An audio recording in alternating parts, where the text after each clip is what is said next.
ఒకటి ఇప్పుడు నాకు 3 సెగ్మెంట్స్ వారిగా చెప్పండి. నిఫ్టీ 50 ఫ్యూచర్ ఎటు 22,500 నెక్స్ట్ వారం గానీ లేకపోతే షార్ట్ టర్మ్ ఒక 1 మంత్ గానీ. బాటమ్ అవుట్ 22,000 కిందకైతే రాదా? కిందకు వచ్చే అవకాశాలు ఎక్కువగా లేవండి. కాకపోతే ఒక ఫేక్ బ్రేక్అవుట్ ఇచ్చి మళ్ళీ పైకైనా వెళ్ళొచ్చేమో. బట్ హైయర్ సైడ్ మాత్రం 22,800 బ్రేక్ అవ్వకుండా మనం షార్ట్ టర్మ్ లో నిఫ్టీ బులిష్ గా ఉందని చెప్పడానికి అయితే లేదు. బట్ 22,500 పైన మార్కెట్ సస్టైన్ అవ్వడానికి అన్ని రకాల ప్రయత్నాలు చేస్తున్నాయి. సో కొంత హోప్ అయితే క్రియేట్ చేస్తుంది. బట్ 22,800 అనేది చాలా స్ట్రాంగ్ రెసిస్టెన్స్ గా ఉండే అవకాశాలు ఉన్నాయి. సో దానిపైన బ్రేక్ చేసి క్లోజ్ అయ్యి మీరు గతంలో చెప్పిన 21,500 వచ్చే ఛాన్స్ ఉందా? మళ్ళీ చాలా తక్కువ అవకాశాలండి. అవకాశాలు తగ్గిపోతున్నాయి పోను. సో గోయింగ్ ఫర్దర్ మనకి మార్చ్ నా ఎక్స్పెక్టేషన్ ప్రకారం March could be A green candle. అది ఇంతకు ముందు కూడా చెప్పాను. ఇప్పుడు కూడా మార్చ్ కు గ్రీన్ క్యాండిల్ గా ఉండే అవకాశాలు ఉంటాయి.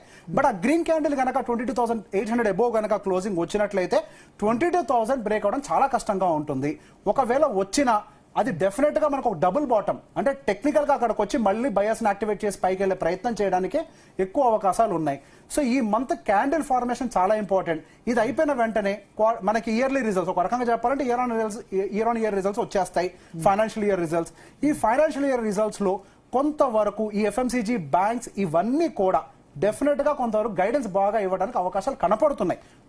బాగా ఉండవు కదా కానీ కంపేర్ చేస్తే లాస్ట్ ఫైనాన్షియల్ ఇయర్ తో పోలిస్తే రిజల్ట్స్ డెఫినెట్ గా కొంత డిప్ అవుతాయండి. ఇన్ఫ్లేషన్ రిలేటెడ్ అండ్ అన్ని ప్రాబ్లమ్స్ ఉన్నాయి కాబట్టి కొంతవరకు డిప్ ఉండే అవకాశాలు ఉంటాయి. మేబీ ఎస్టిమేట్స్ తోటి మీట్ అవ్వచ్చేమో.